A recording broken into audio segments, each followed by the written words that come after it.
yung impeachment natin, sir? Ano na pong update?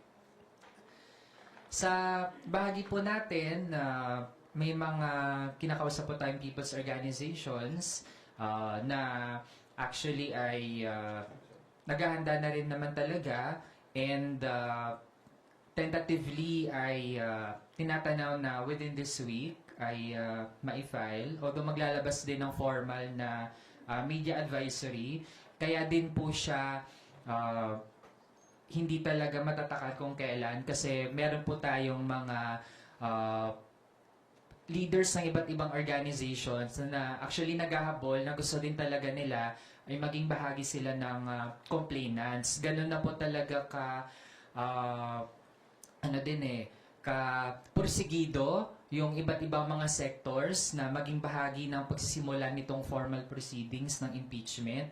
Kaya hanggat kaya po, gusto po naming ma-entertain din talaga sila, whether mga youth leaders yan, urban poor, religious sector, at iba pa, para mapasama, para kapag na-file natin, ibig sabihin ay malapad po yung representation ng iba't ibang mga grupo and sectors na kasama doon sa maifa-file na impeachment complaint na i-endorse ng Makabayan Coalition. So, ibig sabihin po talagang on ground, malakas yung panawagan to impeach the Vice President. Yes, ngayon po ay dumarami ang mga kababayan natin na nagiging aware tungkol dun sa issue ng confidential funds at paano ba dapat sumagot at managot yung ating mga opisyal. Maging po yung mga dating matatawag pang supporters ng Vice Presidente noong nag-meltdown po siya sa isang press conference. Kahit po sila ay nagtataka na rin bakit ganito yung nakaupong opisyal. Nakita po nila na hindi forever dapat na untouchable yung mga opisyal. May hangganan dun sa kanilang impunity at darating din naman talaga ang panahon na mamumulat yung ating mga kababayan at magdedemand na rin ng mga kasagutan sa kanilang mga tanong. True, ibig sabihin po, meron po kayong pagkakapareho o meron po kayong something different to offer doon sa impeachment complaint na coming from Makabayan Coalition? Dahil iba yung set ng mga magpa-file ng impeachment, magkakaroon nga ng similarities, magkakaroon din ng mga pagkakaiba. Ang gusto nating tutukan doon sa impeachment complaint na may ifa-file and eventually ay endorse din natin ay kung paano ba talaga hindi nagpakita na pagiging katiwa-tiwala ang Vice Presidente sa simula pala ng kanyang termino. Kasi malaking red flag na sa atin na hindi pa natapos yung unang half year pa lang niya. Doon pa lang ba ni-request na niya yung 125 million pesos na confidential funds na nagastos in 11 days.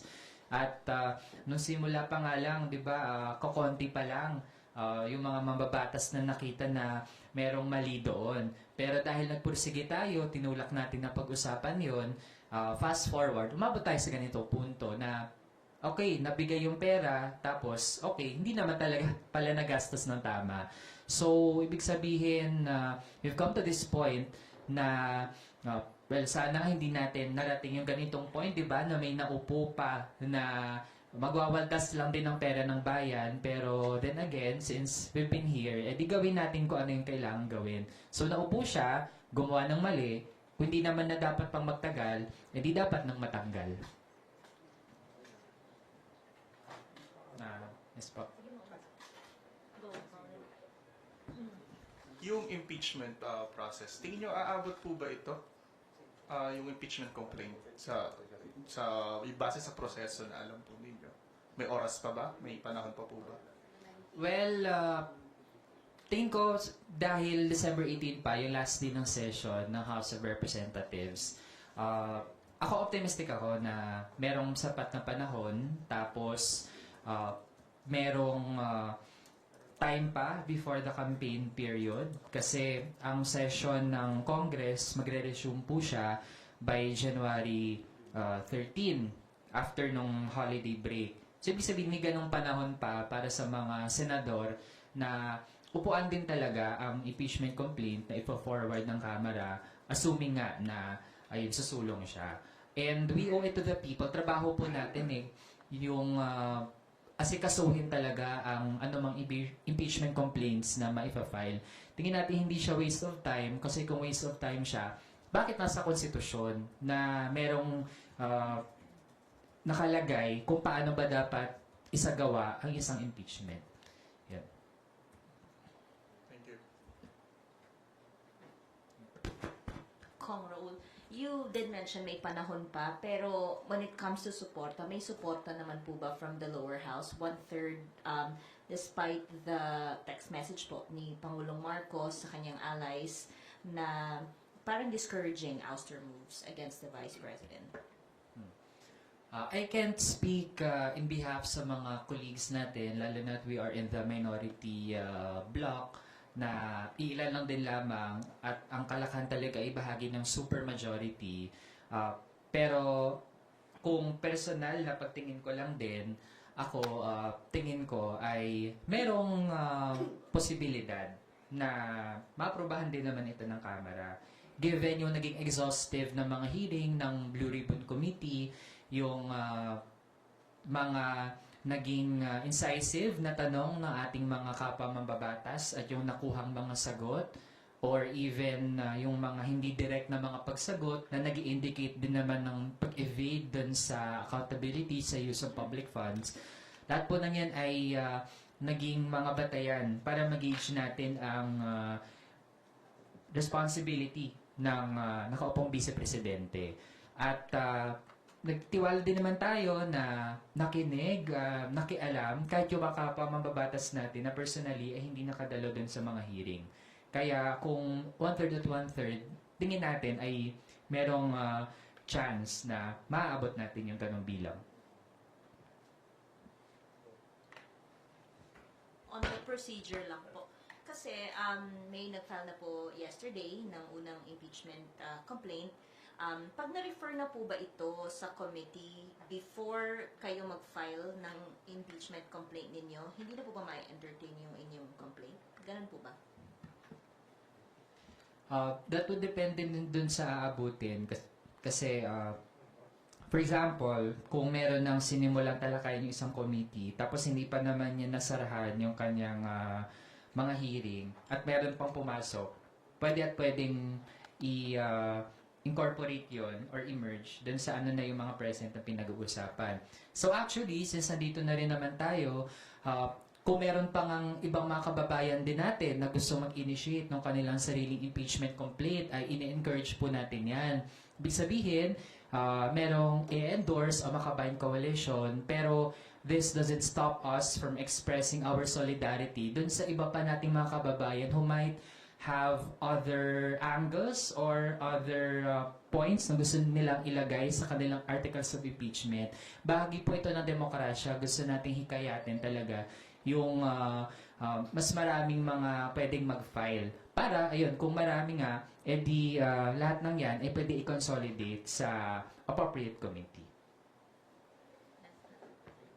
For the record lang, ano po yung lumalabas na parang main grounds ng inyong i-file na impeachment complaint? At tatlo lang po ba ang mag-endorso na congressman? Sa ipa-file po ng mga people's organizations na set na endorse ng Makabayan Coalition, edi yun, nandyan po una kung paano talaga ginamit ang actually hindi lang confidential funds, pero maging yung regular funds din ng Office of the Vice President tsaka ng DepEd, lalo na yan yung dalawang agencies na hinawakan ni ng nakaupong vice-presidente. Tapos kahit dun sa regular funds nga, yung napakabagal ng paggamit ng pondo, hindi maipaliwanag sino yung mga beneficiaries, yung mga expired na mga gatas, yung mga laptop na hindi na-deliver, lahat po na yan part ng totality ng pagiging hindi niya katiwa-tiwala na magtagal bilang public official. Tapos, bahagi din po ay yung hindi niya paggampan sa kanyang responsibilidad na magpaliwanag kung paano niya ginastos yung pondo. Kasi hindi pwedeng nag-request ng budget, hindi ginamit ng tama, tapos parang bahala na tayo kung paano ititreat yung kanya naging performance, di ba? Tapos, parang, simply put, parang ang kapal ng mukha na magre-request ng funding for the following fiscal year, di ba? Nang hindi nga nag-explain paano nagamit yung pondo. So, bagay din po yun. Kasi hindi po option, pero duty yung magpaliwanag paano ginamit yung funds. And yung isa din, no, ay yung hindi niya pagrespeto sa separation of powers ng iba't iba mga ahensya. Yung hindi paggalang sa Kamara na compose ng mga halal na mga kinatawan ng ating mga kababayan.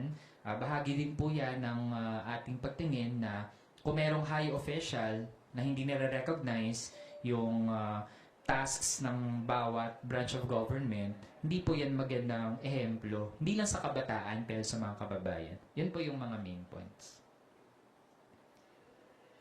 Sige. Excuse me. Pahabol po na question. On impeachment po ulit. May talks na po ba sa minority to at least support yung impeachment efforts against Vice President Sara po? Sa minority bloc, which is around 20 na mga members ng House, wala pang ganong mga formal na mga usapan. We are yet to have any meeting na ganon yung magiging topic.